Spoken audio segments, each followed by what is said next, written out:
more, let's speak to our international affairs commentator, Douglas Herbert. Hello to you, Doug. Hi, Will.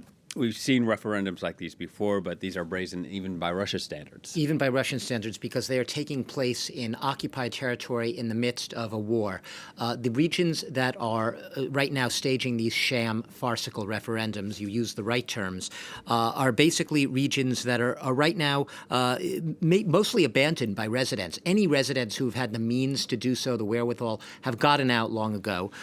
They are being bombarded to the extent that the actual vote will isn't even being held at voting stations in almost all of these areas. Rather, they are so-called election officials will be going door to door for the voting. You can imagine how that's going to work.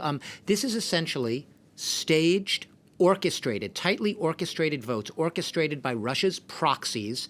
Let's stop calling them separatists in the Donbass. Russia's proxies, Russian-installed so-called election officials in these regions who are essentially conducting these so-called referendum under heavy armed guard and the people voting under the pressure of Russian officials. Sure, yes, Russian state media reports, 80 to 90% or more in some of these areas are ready to join Russia. They feel closer to Russia. They feel an historical, cultural bond to Russia. They want to go to Russia. They have nothing to do with Ukraine. They don't like the Ukrainian government.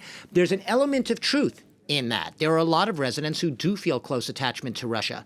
Equally true, perhaps more true, is the fact that these have been extremely manipulated, exploited, coercive referendums. We have known for months that the Russian authorities wanted to stage these votes. The plans really accelerated in the last week or so, right after Russian forces were essentially routed from large swaths of the territory that they had occupied and conquered earlier in the world in the northeast around the Kharkiv region, as we know. All of a sudden, the Russian proxies, in lockstep, started announcing these referendum. Clearly, Russia hasn't used the word, we are doing this to annex these territories. That is the absolute, clear, incontrovertible goal here.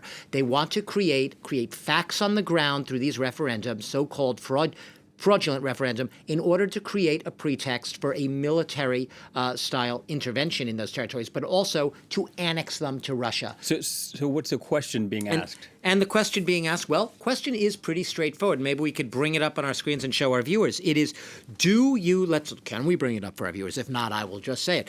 Do you wish to secede from Ukraine and create a state that will enter an independent state that will enter the Russian Federation? So, on the surface, a pretty straightforward question, right? We have seen this, as you've said, this exact exercise used by Russia before. In Crimea being the most recent primest example, where 94% of the residents of Crimea voted in favor of entering the Russian Federation. And lo and behold, what happened 4 days after that 94% approval referendum? Russia annexed Crimea, and it's been annexed ever since, not recognized by the international community. And we could expect pretty much the same here. I will just note right now that Ukraine says that minors are being encouraged to vote. They want to create the appearances of widespread support for these referendum.